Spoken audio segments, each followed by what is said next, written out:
জোট করার জন্যই আসে নাই, এরা মূলত জোট ভাঙার জন্য এসেছে। সরমনার আসনে জামাত একটা পোস্টারও ছাপাই নাই। যেসব আসন জামাতের ওই জায়গাতে সরমনায় পোস্টার আছে, কিন্তু যেসব আসন সরমনার সাথে মোটামুটি এই ধরুন 30% বলেন বা 20% বলেন সমঝোতা এসেছে, ওইসব আসনে কিন্তু সরমনা কি করছে, ইচ্ছাকৃত ভাবে তাদের নিজস্ব পোস্টার দিয়ে দিয়েছে। জামাত যে জায়গায় সরমনাকে ছেড়ে দিয়েছে সেখানে কিন্তু জামাত একটা পোস্টারও করে নাই। জি জি। এখন এখানে আপনি কি বুঝছেন, জামাত ব্যক্তিগতভাবে স্যারদের মনোসিতা রাখে কিন্তু সরমনায় রাখে না। চরমনাইওয়ালারা বলে যে জামাত আমাদের উপরে মুরলিপানা করেছে। মূলত অনেকেই মনে করেন যে চরমনাই আসছিল জামাতের উপরে মুরলিপানা করতে। হ্যালো, সালাম আলাইকুম। ওয়ালাইকুম আসসালাম, কে বলছেন? ভাই আপনার ইদানি ইউটিউবে ভিডিওগুলো দেখে আমার কাছে ভালো লাগছে, জন্য আপনার নাম্বার অনেক কষ্ট করে পরে চিন্তা করছি দেখি না, পরে ফেসবুকে দেখলাম যেন কল দিলাম। আপনার নামটি? আমার নাম মোহাম্মদ তারিকুল। কোন জেলা থেকে বলছেন? বলছিলাম লক্ষ্মীপুর সদর থেকে। লক্ষ্মীপুর সদর থেকে। আপনাকে আখলাক টিভির পক্ষ থেকে অসংখ্য ধন্যবাদ আমাদেরকে সমর্থন দেওয়ার জন্য, এই আর কি। জি, প্রশ্ন বলতে পারেন, আবার অভিযোগও বলতে পারেন। জি সেটা ছিল আর কি, যদি আপনি অনুমতি দেন তাহলে বলতাম। একটু সংক্ষেপ করবেন, বলে ফেলবেন। আপনার কথা রেকর্ড হচ্ছে, কথা আখলাক টিভি চাইলে পাবলিশও করতে পারে। জি বলেন। ধন্যবাদ। না, ওই আপনি একটা কথা বললেন যে এই সরমনায় আগে জামাতের বিরোধিতা করতো না, বা করলেও এইভাবে করতো না, তবে এখন যেভাবে করতেছে এটা অত্যন্ত দুঃখজনক এবং এটা নিন্দনীয় বিষয় আর কি। হ্যাঁ, তো ঠিক আছে, আমার যেটা মনে হচ্ছে সরমনায় জন্মলগ্ন থেকেই জামাত বিরোধী আর কি, এটা আমার মনে হচ্ছে আর কি। না না, এটা তো আমি যেখানে ওইটা বলছি সেখানেও এটা বলছি যে ওনারা আগে বিরোধিতা করতো, হয়তো বা বলছি, না বললে হয়তো মিস্টেক হয়েছে। আগে বিরোধিতা করতো, বাদ বাকি জোটের আগে পরে বিরোধিতা করে না। জোট হবে হবে সেই সময় থেকে জোট যতক্ষণ পর্যন্ত ছিল ততক্ষণ পর্যন্ত ওনারা এইভাবে বিরোধিতা করে নাই। এখন যেভাবে বিরোধিতা করছে জোট থেকে বের হয়ে যাওয়ার পরে। জি বলেন। জি, হ্যাঁ ঠিক আছে। মানে এখন এই যে সরমনায় যে জামাতের বিরোধিতা করতেছে, আগেও করতেছে, পরেও করতেছে, আমার যেটা মনে হয় এটা আপনার সাথে আমি একমত যে এরা জোট করার জন্যই আসে নাই, এরা মূলত জোট ভাঙার জন্য এসেছে। আমার মনে হয় এরা তো আমাদের আগেও ক্ষতি করছে, এখনো করতেছে, আগামীতেও করবে। এরা তো আমাদের সাথে জোট হয়েছে মূলত ক্ষতি করার উদ্দেশ্য নিয়েই জোট হয়েছে। আপনার নামটা এরা ইসলামের কিংবা জামাতের। আপনার নামটা কি বলছিলেন? জি ভাইয়া, আপনার নামটা কি বলছিলেন?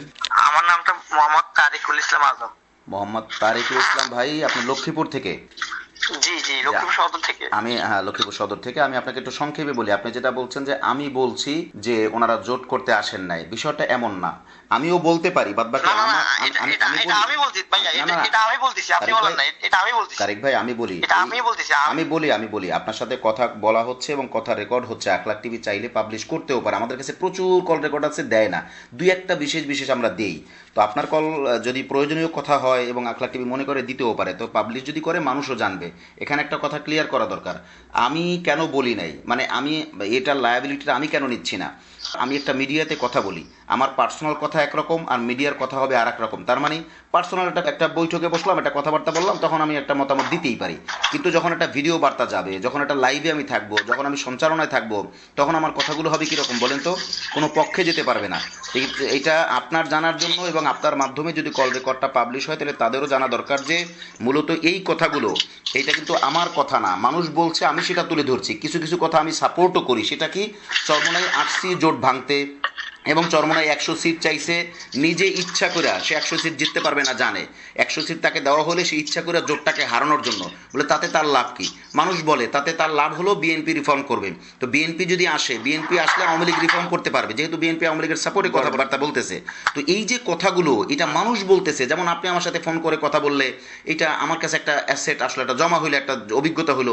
এরকম হাজারো মানুষ বলতেছে, হাজারো কথাবার্তা। তো আমি যেটা বলবো সেটা, চরমনাইয়ের বিরুদ্ধে যে অভিযোগগুলো, এটা সব আমার অভিযোগ না, মানুষের অভিযোগ। কিছু আমি সমর্থন করি, কিছু করি না।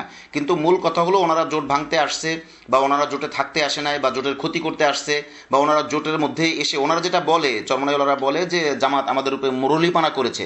মূলত অনেকেই মনে করেন যে চরমনাই আসছিল জামাতের উপরে মুরলিপানা করতে। এখন জামাত তো পুরনো খেলোয়াড়, এখানে তো সব পুরনো রাজনীতিবিদ, তাদের সাথে তো ওনারা মুরলিপানা করে পারবে না।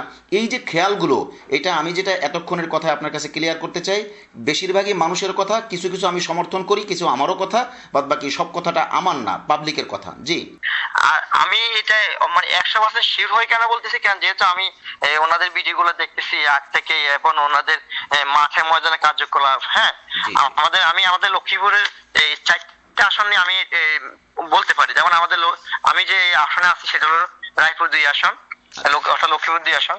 তো এখানে আমি দেখলাম যে জামাতের সাথে যে টোটাল টুকিটাকি ঐক্যমত হয়েছে যে এখানে ওনারা ফাঁকতে দিবে জামাতের বিষয়টা, বুঝছেন কিনা? হ্যাঁ, এবং লক্ষ্মীপুর যে 4 আসন ওই যে ওই আসনে কিন্তু ফাঁকতে দিবে সরমনায়। সরমনার আসনে জামাত একটা পোস্টারও ছাপায় নাই, কথা বুঝছেন কিনা?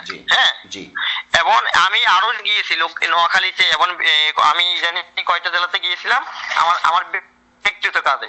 আমি সেসব সব জায়গায় গেলাম, যেসব আসন জামাতের ওই জায়গাতে সরমনায় পোস্টার আছে, কিন্তু যেসব আসন সরমনার সাথে মোটামুটি এই ধরুন 30% বলেন বা 20% বলেন সমঝোতা এসেছে, ওইসব আসনে কিন্তু সরমনা কি করছে, ইচ্ছাকৃত ভাবে তাদের নিজস্ব পোস্টার দিয়ে দিয়েছেন। অথচ জামাত সেখানে, জামাত যে জায়গায় সরমনাকে ছেড়ে দিয়েছে সেখানে কিন্তু জামাত একটা পোস্টারও করে নাই। এখন এখানে আপনি কি বুঝছেন? জামাত ব্যক্তিগত স্যারদের মনোভাবটা রাখে কিন্তু সরমনায় রাখে না। আমি এটা নিয়ে ব্যক্তিগত অনেকের সাথে আলাপ, এটা তো প্রমাণ, এটা তো ভাইয়া এই আসনটা তো আমি যতটুকু জানি এই আসনটা যে জামাতের জন্য, এখানে সরমনায় পোস্টার কেন? আমাকে অনেকে বলছে ভাইয়া ইনি তো হলেন এমপি পদে নতুন প্রার্থী, জাস্ট ইনি হয়তো মানুষের কাছে পরিচিতি লাভ করার জন্য পোস্টার গুলো রাখছেন, কিন্তু এটা অসুবিধা নাই, এটা হলো জামাতের জন্যই। আমি বলতাম ঠিক আছে, যদি এটা হয় জেনারেল মানুষটা এত কিছু বুঝবে না, জেনারেল মানুষ কি হয়ে যাবে, এই দ্বিধাদ্বন্দ্বের মধ্যে থাকবে। বলতে অসুবিধা নাই, এটা নিয়ে টেনশন নাই। ভোট ব্যাংকে তো এখনো আসন সমঝোতা হবেই, এক পর্যায়ে ঘোষণা দিয়ে বলে দিবে, নির্বাচনের আগের দিনও এটা ঘোষণা দেওয়া যায়, এটা কোনো ব্যাপার না।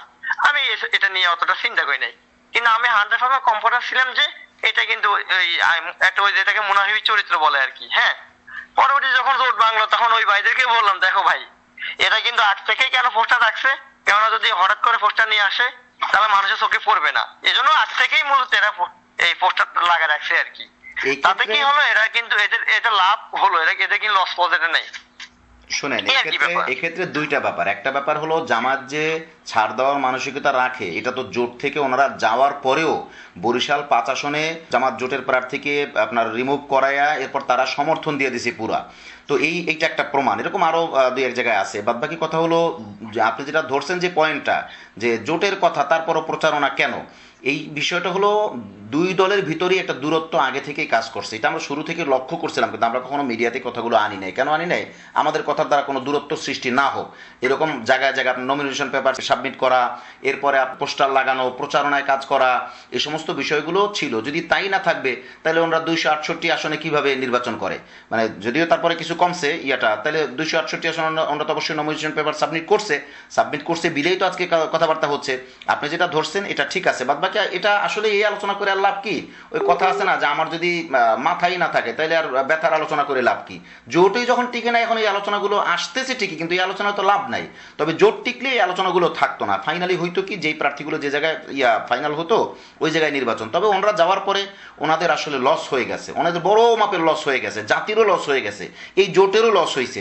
এইটা যে যেভাবে ব্যাখ্যা করুক, আমি যেটা বুঝছি সেটা আমি বলবো, এই আর কি। আমি একটা কথা বলার সুযোগ কি পাবো? জি, শেষ করবেন। জি বলেন। যে জামাতের যেটা লস পয়েন্ট হয়েছে কিন্তু তার থেকে বেশি লস পয়েন্ট হয়েছে সরমনায়। ঠিক আছে, কিন্তু এটাতে আমি দ্বিমত পোষণ করবো। সেটা হলো না, সরমনায় কোনো লস পয়েন্ট হয় নাই। কেননা সরমনায় ওই যে বললাম আগ থেকে পোস্টার ফেস্টন ঠিকই রাখছেন, এতে করে মানুষের সামনে পরিচিত পাইছে। এক, দ্বিতীয় নাম্বার হলো সরমনায় জামাতের সাথে ঐক্য হয়েছে, হওয়ার পরে যে মানুষগুলো পজিটিভ দৃষ্টিভঙ্গি রাখছে সেটা রাখছেই। এখন সরমনায় যেটা বুঝাতে চাচ্ছে পাবলিককে যে তারা আমাদের সাথে মুনাফিকি করছে, এটা সেটা ইত্যাদি, সেটা আপনি জানেন। হ্যাঁ, এটা দেখে যেটা জেনারেল যে মানুষগুলা যারা কিন্তু ওই বুদ্ধিমত্তার পরিচয় দেয় না, শুধু আবেগে বিশ্বাসী, অন্ধবিশ্বাসী, এই মানুষগুলো কিন্তু ঠিকই সরমনাইকেই ওই অন্ধবিশ্বাস করে নিচ্ছে। আর আপনি জানেন বাংলাদেশে 80% মানুষ কিন্তু অন্ধবিশ্বাস করে, বাংলাদেশের বেশিরভাগ মানুষ কিন্তু দলিলে বিশ্বাসী না। আর কমি আলেম বলেন, আমি আমার আপনার আগে বলতেছি, কমি এবং সরমনাই এরা কিন্তু ওই বেশি দলিলের উপর কমই বিশ্বাস করে। বেশিরভাগ হলো ওই যে মুরব্বি এভাবেই, এদের সাথে দলিল শুট করেও না। ভাইজান, এখানে আমার একটু যোগ করি। আপনি যেটা বললেন কওমি বা মুরব্বী ওই প্রসঙ্গটা আমরা আলোচনা এই জায়গায় আনতে চাচ্ছি না। আমি যেটা আপনাকে বলি, আপনি যেটা বলছেন যে আপনি মানতেছেন না যে চরমনায় যে লসটা বেশি সেটা মানতেছেন না, আমি কয়েকটা উদাহরণ আপনাকে দেই, তারপরে মানা না মানা আপনার ব্যাপার। এক নাম্বার কথা হলো, তারা যদি 40টা আসন পাইতো, সে ফর এক্সাম্পল উদাহরণ 40 থেকে 42 বা 45 এই টাইপের আসন যদি ওনারা পাইতেন, আমার বিশ্বাস ওনারা যদি 50টাও শর্ত দিত তাও আমার মনে হয় জোট এটা মাইনে নিত। এটা ভিন্ন আলোচনা, বাদ বাকি আমরা 40টা ধরে আগাই। তো 40টা আসন ওনারা মাইনে নিয়ে যদি ওনারা ধুমাইয়া সবাই মিলে মাজায় গামছা বান্ধা কাজ করতে নামতাম আমরা সবাই, তখন তো 12 দলীয় জোট, তার মানে সর্বশেষ হয়তো 12 দলীয় জোট ওনারা থাকলে, যেহেতু এখন 11, তো 12 এই জোটের সবাই মিলে যদি নামতাম তাহলে ওনারা 40 থেকে মানে সবাইরই তো জিতাই আনতে হবে, তো 40 থেকে নিম্নে 30টা ওনারা জিততো, প্লাস মাইনাস 30, 30-এ 35 হইতো বা 30-এ 25 হইতো এই টাইপের।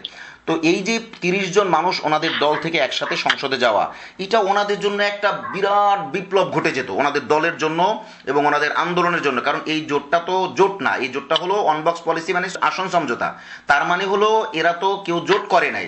এর মানে কি? এর মানে হলো ইসলামী আন্দোলন আলাদা রাজনীতি করবে, জামায়াত ইসলামী আলাদা রাজনীতি করবে, ভোট তো আর এটাই শেষ না, 5 বছর পর পর ভোট হবে, দেশের রাষ্ট্র পরিচালনায় কখন কে আসবে বা জোট করে আসবে, এই যে রাজনীতির পথ চলা লং টাইম, এটাতে ইসলামী আন্দোলনের মানে 30 প্লাস মাইনাস সংসদ সদস্য অ্যাট দ্য সেম টাইম একই সাথে আসলে এটা তাদের জন্য বিরাট একটা জয়ের সম্ভাবনা ছিল বা বিরাট একটা পরিবর্তন ঘটতো। অর্থাৎ তারা যে কথাগুলো বলতে চায় সেই কথাগুলো তারা এতগুলো স্পিকারের মাধ্যমে, এতগুলো ভয়েসের মাধ্যমে তারা বলতে পারতো, এটা একটা মাইনাস পয়েন্ট হয়ে গেল তাদের।